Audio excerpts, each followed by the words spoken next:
Amen. God is good. And all the time.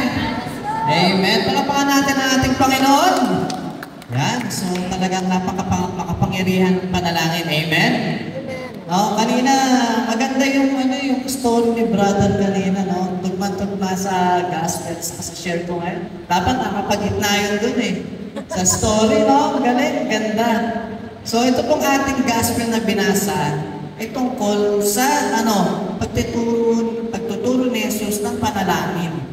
No? Isang talinghaga na kung saan itinuturo kung paano ano yung dapat natin gawin. So ang title ng aking pabahaging ay tungkol sa kapangyarihan ng panalangin. Sino madalas manalangin dito? Amen. Si brother talagang kanina nakita natin yung kanyang story. Talagang answered prayer na. Pero ito, tignan natin kung ano pa yung may dadagdag sa atin. So, manalangin ng may tiyaga at tiwala. So, himay-himayin po natin yung ating gospel.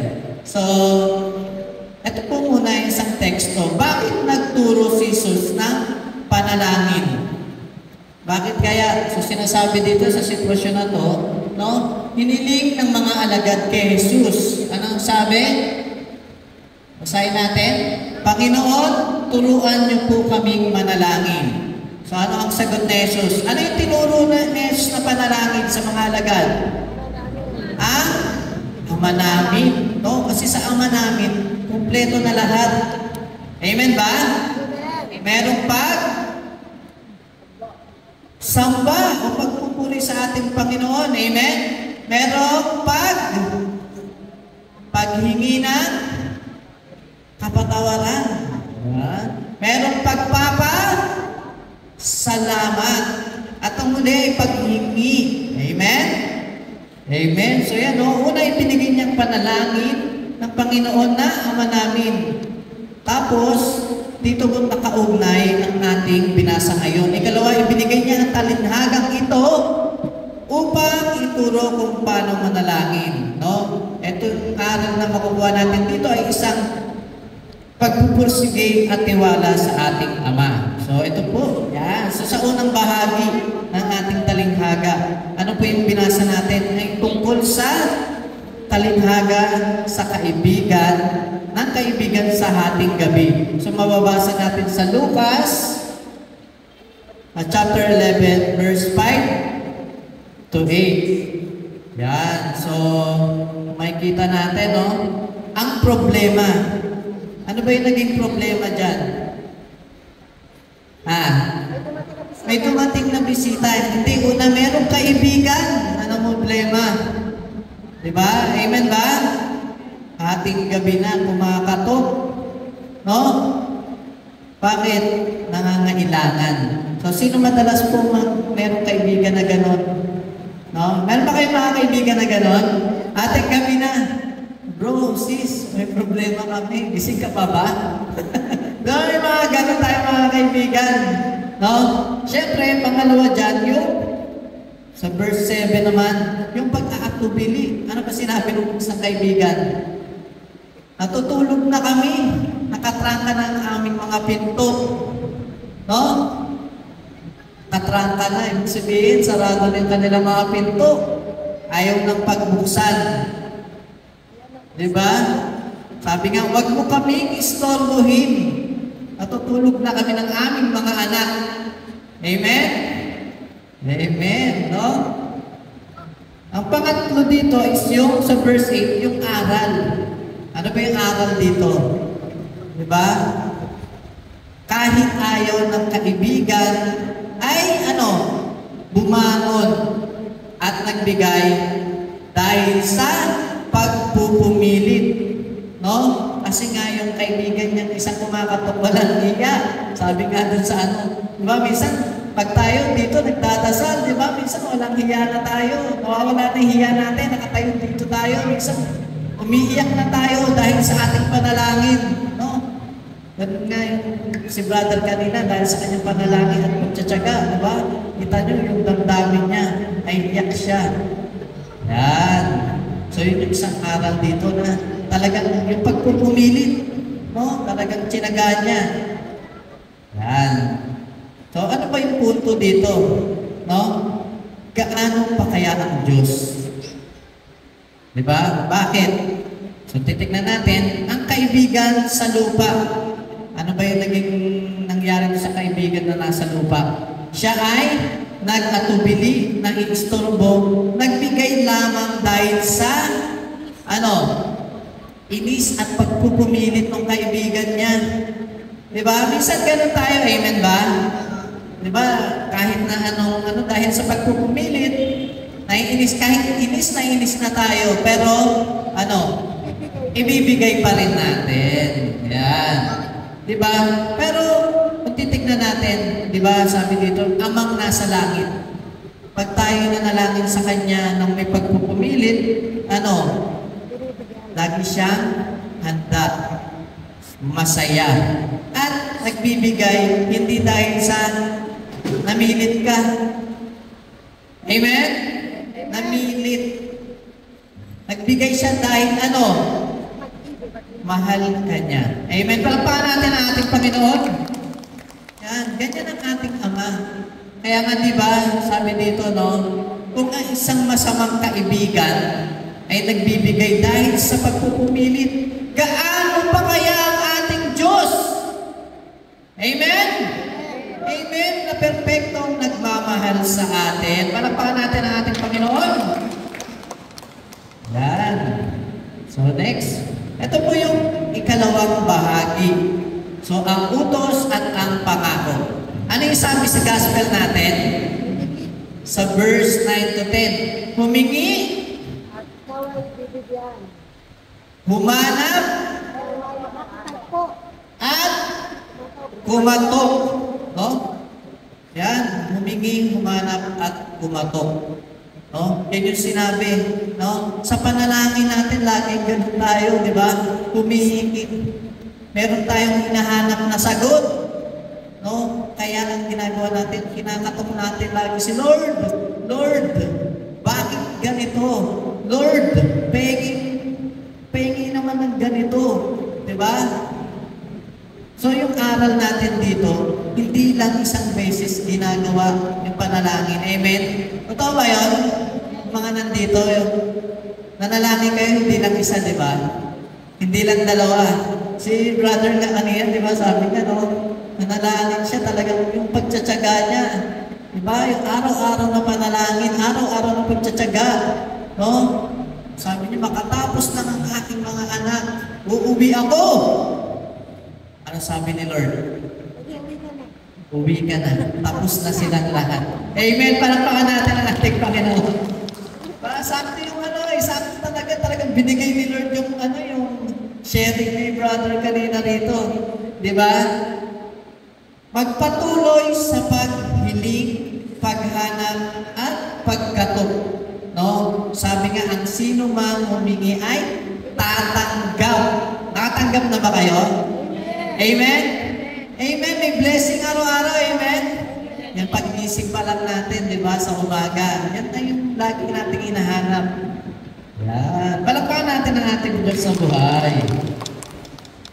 Yan. So, ito naman po tungkol sa yung verse 11 to 13. Ang Ama ay mapagbigay. Amen ba?